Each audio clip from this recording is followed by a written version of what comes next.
Great question. Number one, I want to underscore the point you made about eating with your family. One of the things I tell black parents all the time, if you can't do anything else, have dinner with your children. Why? You accomplish three things. Number one, when people eat, they are more comfortable and more likely to express exactly how they are feeling. So if you want to know what your children are up to, sit down and eat with them. They will get comfortable enough to start saying things that they otherwise would not have said. Number two, it is a check-in. You get to see their face. You get to read their emotional temperature, their intellectual temperature, and their social temperature. And number three, it is a bonding period. It is a time when the family can actually be family amongst the hustle and bustle of 2 and 3 and 4 and 5 jobs that a lot of parents have to work. Having dinner with your children is one of the most therapeutic things you can do as a family.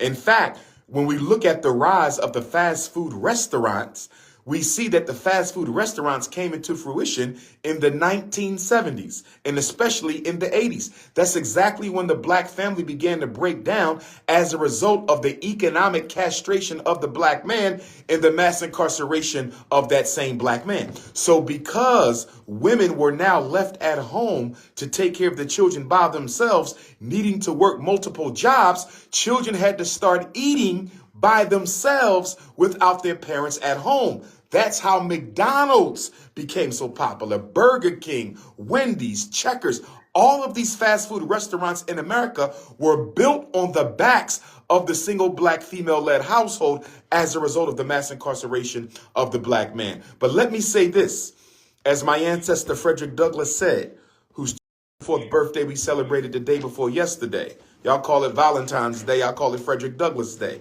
Frederick Douglass said, "It is better to raise strong children than to repair broken men. It is better to raise strong children than to repair broken men." That means that if we start with the youth, start with the babies, start with the children, we can transform the collective consciousness of African people in 20 years. You can heal every problem we have in 20 years. The problem is black people are not interested in sacrificing their money in order to save the future of the community by taking care of the needs of the children right now. You can stop teenage pregnancy in 20 years. You can stop black men marrying white women in 20 years. You can stop weaving perm in 20 years. You can stop drug dealing and gang banging in 20 years. But in order to do that, we have to sacrifice our collective disposable income to build institutions for our children. $2 trillion people and almost no institutions we can call our own. But let me say this. Let me say this. One of the things we're going to have to do this year and this century, this decade, is we're going to have to expose the black bourgeoisie. Ooh. Because the black bourgeoisie is the buffer between the white power structure and the angry African masses. The black bourgeoisie is the most dangerous element in the black community because they make you think they're fighting for you when all they're really doing is protecting the white power structure from you. You understand? So I'll give you an example. I have a lot of respect for Al Sharpton. A lot of respect. He's done some good things.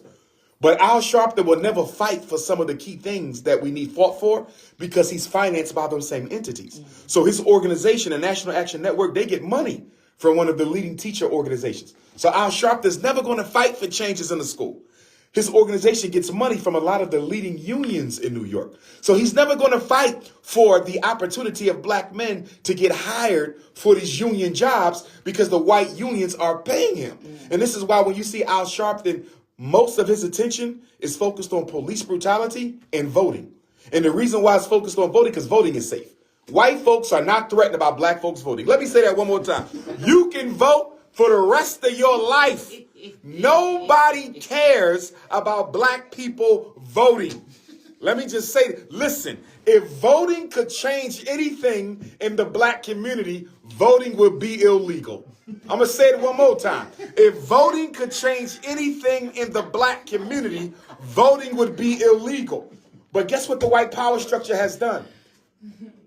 From Mississippi, okay, all the way across the world. Go to Africa, go to the Caribbean.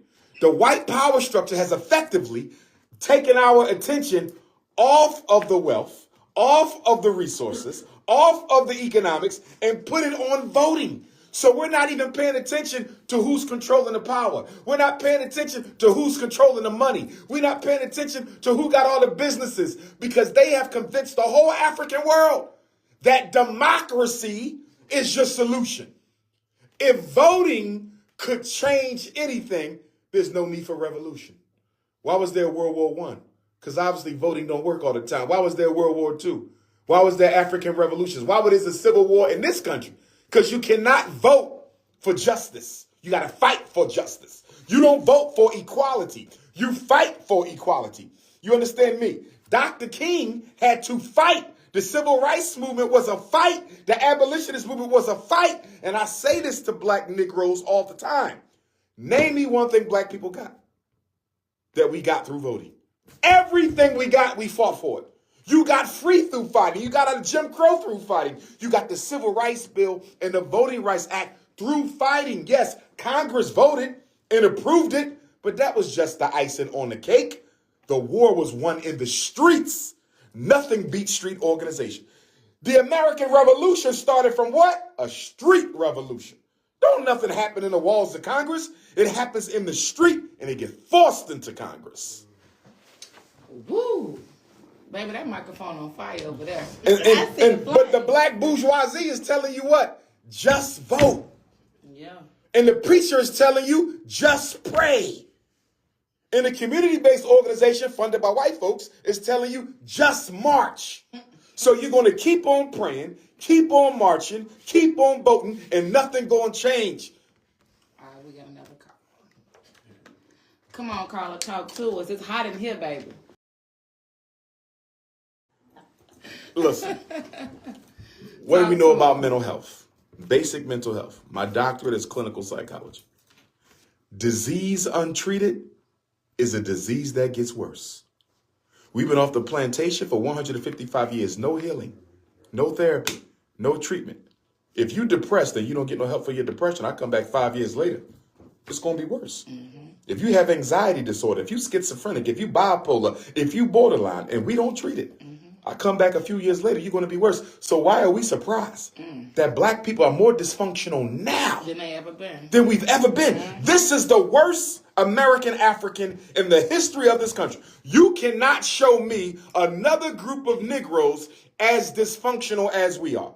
We got a whole army of called gangsta rappers who do nothing but perpetuate the worst stereotypes about black people through their music, 24 hours a day, 7 days a week, and then we will give them an award.